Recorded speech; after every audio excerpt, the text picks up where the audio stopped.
Hello दोस्तों, स्वागत है आप सभी का हमारे YouTube channel paramedical learning point पे।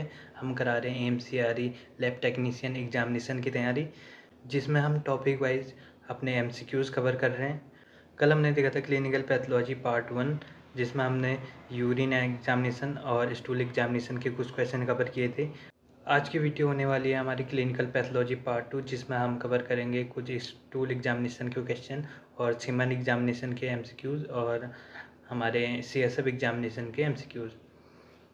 तो वीडियो में आगे बढ़ने से पहले मैं आप लोगों से रिक्वेस्ट करूंगा, जो लोग चैनल पर पहली बार आए हैं तो चैनल को लाइक करें, शेयर करें, सब्सक्राइब करें और ज़्यादा से ज़्यादा लोगों को शेयर करें। तो जो आज का हमारा पहला क्वेश्चन रहेगा वो रहेगा स्टूल एग्जामिनेशन से। तो हमारा आज का पहला क्वेश्चन है, विच of the following is not normally found in stool. ये क्या कह रहा है, निम्न में से कौन सामान्यतः स्टूल में फाउंड नहीं होता। बाइल पिगमेंट जो है हमारा, बाइल पिगमेंट हमारा फाउंड होता है स्टूल में, और म्यूकस भी हमें स्टूल में देखने को मिलता है। अनडाइजेस्टेड फूड भी हमें स्टूल में देखने को मिलता है। रेड ब्लड सेल जो है हमारा, वो हमें नॉर्मली स्टूल में नहीं देखने को मिलता है। जो इसका राइट आंसर है, आंसर डी। आंसर डी आपका राइट आंसर है। अगले क्वेश्चन की ओर बढ़ें। तो जो सेकंड क्वेश्चन है हमारा वो है, the presence of occult blood in stool indicate. Stool में अक्केट ब्लड की उपस्थिति दर्शाती है। अगर हमारे स्टूल में अक्केट ब्लड प्रेजेंट है तो वो कौन सी कंडीशन हो सकती है। तो इसका राइट आंसर होने वाला है हमारा गैस्ट्रोइंटेस्टाइनल ब्लीडिंग। जो गैस्ट्रोइंटेस्टाइनल ब्लीडिंग है उस कंडीशन में हमारा अक्केट ब्लड पॉजिटिव आता है। जो हमारा अगला क्वेश्चन है आज का वो है, ova and cyst in stool are usually diagnosed in. अगर स्टूल में ओवा और सिस्ट प्रेजेंट है तो वो कौन सी कंडीशन हो सकती है, कौन सी कंडीशन की ओर संकेत करती है। तो है हमारा पैरासिटिक इन्फेक्शन। जो आंसर सी है आपका, ये आपका राइट आंसर होने वाला है। इसके बाद अगले क्वेश्चन की बात करें, ये है, the most suitable container for stool collection is. तो स्टूल कलेक्शन के लिए हमारे पास कैसा कंटेनर होना चाहिए। इसका आंसर लगभग सभी बच्चों को पता होगा कि कैसा कंटेनर हम लेते हैं स्टूल कलेक्ट करने के लिए। तो इसका जो राइट आंसर होने वाला है वो answer B, plastic style container will lead. तो हम हमेशा आपको पता है कि स्टाइल कंटेनर लेते हैं, चाहे वो स्टूल का सैंपल हो या यूरिन का सैंपल हो, स्पूटम का सैंपल हो, तो इन सब चीज़ों के लिए हम स्टाइल कंटेनर लेते हैं। बात करें अगले क्वेश्चन की, तो ये है, the routine stool examination include और एक्सेप्ट। ये कह रहा है कि रूटीन एग्जामिनेशन में सारे आंसर इंक्लूड हैं, सिर्फ एक को छोड़ के। तो फिजिकल एग्जामिनेशन हम करते हैं, ये राइट आंसर होगा। और माइक्रोस्कोपी एग्जामिनेशन भी करते हैं, ये भी राइट है। बायोप्सी हम नहीं करते और केमिकल एग्जामिनेशन हम करते हैं। तो इसका जो राइट आंसर होने वाला है आपका बायोप्सी, जो हमारी रूटीन एग्जामिनेशन में नहीं होता। तो बायोप्सी हमारा राइट आंसर होने वाला है, ऑप्शन सी। इसके बाद बात करें अगले क्वेश्चन की, a stool sample should be rejected if. ऐसी कौन सी कंडीशन है जिसमें हमारा स्टूल सैंपल रिजेक्ट हो सकता है। तो इसका जो आंसर होने वाला है आंसर बी। आंसर बी आपका राइट आंसर होगा। Sample is more than 24 hour old without preservative. अगर हमारा सैंपल जो है 24 घंटे से ज़्यादा हो गए उसे विदाउट प्रिजर्वेटिव के, तो वो सैंपल हमारा रिजेक्ट हो जाएगा। इसके बाद बात करें अगले क्वेश्चन की, तो ये है, hookworm egg can be detected by. Hookworm के एग हम कैसे डिटेक्ट कर सकते हैं। तो उसका जो राइट आंसर है answer B, wet mount. Wet mount के थ्रू हम हुकवॉर्म के एग हम डिटेक्ट कर सकते हैं। बात करें अगले क्वेश्चन की, which parasite is commonly diagnosed using iodine wet mount. तो ये कह रहा है, आयोडीन वेट माउंट का उपयोग सामान्यतः किस परजीवी की पहचान के लिए किया जा सकता है। तो इसका राइट आंसर होने वाला है हमारा आंसर ए। आंसर ए आपका राइट आंसर होगा, जियार्डिया लम्बलिया जो होता है उसके लिए हम आयोडीन वेट माउंट बनाते हैं। अगले क्वेश्चन की बात करें, physical examination of stool include all except. ये कह रहा है स्टूल में सब शामिल हैं एक को छोड़ के। कलर हम देखते हैं, कंसिस्टेंसी हम फिजिकल एग्जामिनेशन में देखते हैं, स्मेल भी हम देखते हैं, मेनली फाउल स्मेल होता है। और पैरासाइट मोटिलिटी, पैरासाइट मोटिलिटी हम नहीं देखते हैं, ये हम माइक्रोस्कोपिक एग्जामिनेशन में देखते हैं। तो जो इसका राइट आंसर होने वाला है आपका आंसर डी, आंसर डी आपका राइट आंसर होगा, जिसे हम फिजिकल एग्जामिनेशन में नहीं देखते हैं। बात करें अगले क्वेश्चन की, watery stool with mucus and no RBC in typical of. Stool है, वाटरी स्टूल है, उसमें म्यूकस प्रेजेंट है एंड उसमें आरबीसी प्रेजेंट नहीं है, तो वो कौन सी कंडीशन हो सकती है? वो हो सकती है हमारी कोलेरा। आंसर ए हमारा राइट आंसर होने वाला है। इसके बाद बात करें हम अगले क्वेश्चन की, what is the normal volume of semen in healthy adult mail. Normal healthy adult mail में सीमन की वॉल्यूम कितनी होगी?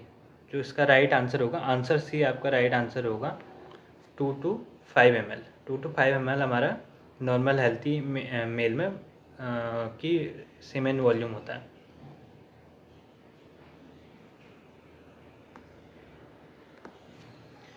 बात करें अगले क्वेश्चन की, what is the minimum sperm count considered normal. Normal sperm count कितना होता है?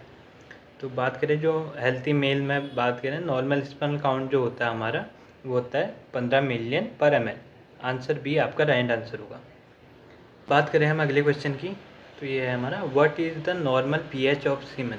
सीमेन का नॉर्मल पीएच कितना होता है? तो इसकी पीएच की बात करें तो इसका पीएच जो होता है हमारा एल्कलाइन होता है, जो होगा हमारा आंसर डी, राइट आंसर होगा हमारा 7.2 to 8.0। बात करें अगले क्वेश्चन की, what is the medical term for absence of sperm in semen. Semen में स्पर्म की एब्सेंस, अनुपस्थिति को क्या, कौन सी कंडीशन होगी वो, उसे क्या कहेंगे हम, क्या टर्म देंगे? तो इसे कहेंगे हम एजोस्पर्मिया। आंसर बी आपका राइट आंसर होगा। अब बात करें हम अगले क्वेश्चन की, what is the ideal temperature for semen sample storage before analysis.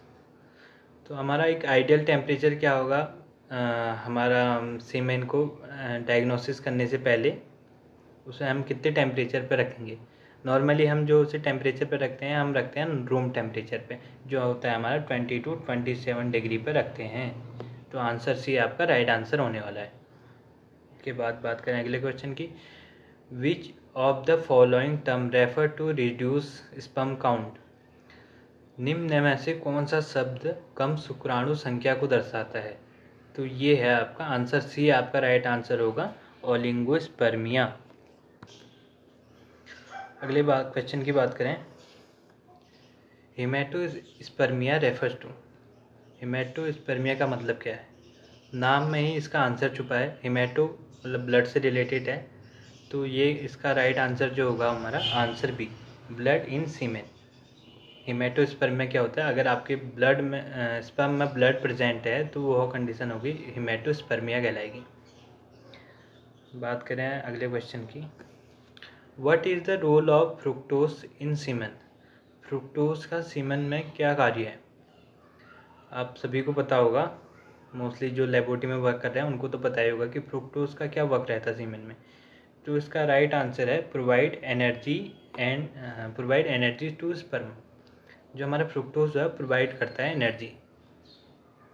अगले क्वेश्चन की बात करें, what is the method use to detect anti sperm antibodies. Anti sperm antibodies की पहचान के लिए कौन सी विधि उपयोगी होती है? तो जो इसका राइट आंसर है आंसर बी, MAR टेस्ट। के बाद बात करें अगले क्वेश्चन की, what is the function of prostate gland in sperm production. जो हमारा प्रोस्टेट ग्लैंड है उसका क्या वर्क रहता है सीमेन प्रोडक्शन में? तो जो इसका राइट आंसर है वो है आंसर ए, आंसर ए आपका राइट आंसर होने वाला है, provide enzyme and citric acid. बात करें अगले क्वेश्चन की,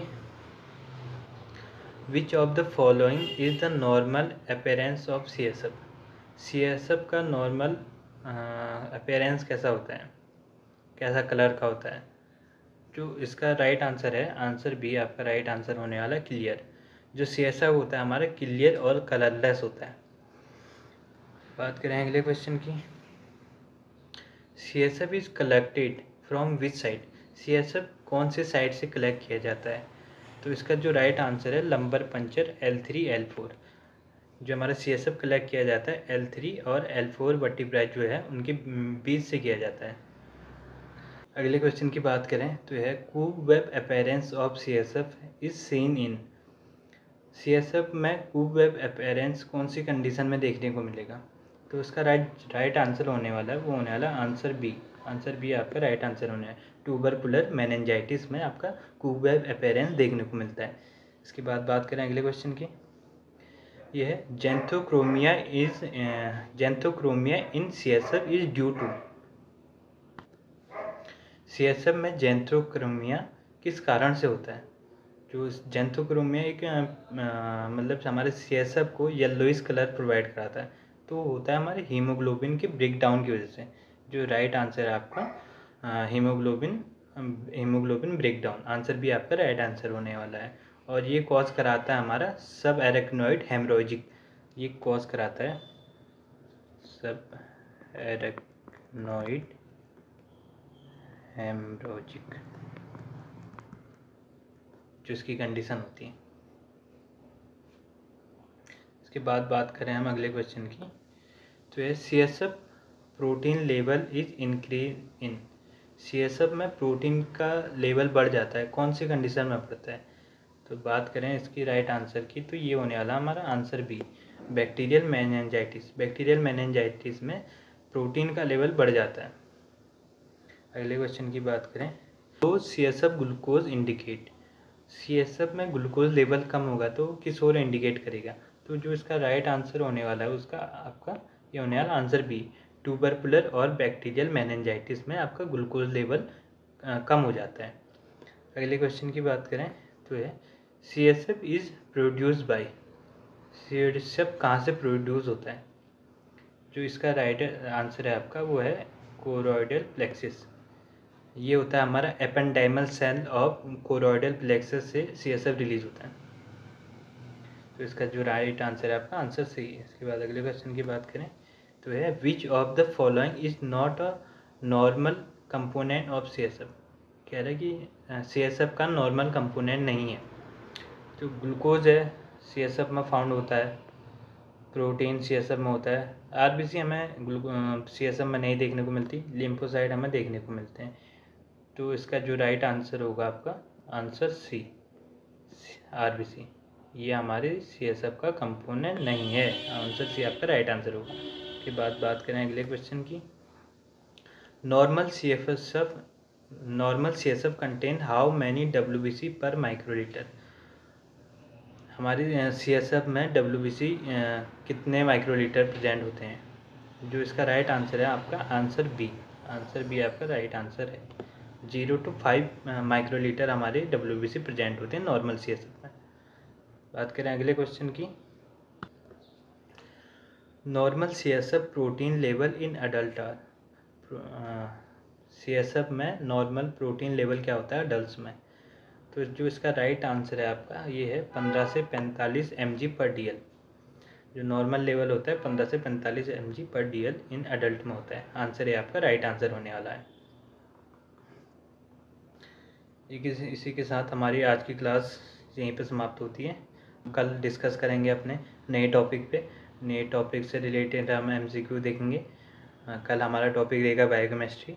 और आपने कल वाली हमारी वीडियो नहीं देखी है, क्लिनिकल पैथोलॉजी पार्ट 1 जो रहने वाली है वो नहीं देखी है, तो एक बार हमारे डिस्क्रिप्शन में जाके ज़रूर देखें, वहाँ पर मैं वीडियो का लिंक दे दूँगा, आप वहाँ से वो वीडियो देख सकते हैं। वहाँ पर काफ़ी MCQs कवर करे हैं हमने। और आने वाली वीडियोज़ के लिए हमारे चैनल को ज़रूर सब्सक्राइब करें। Thank you.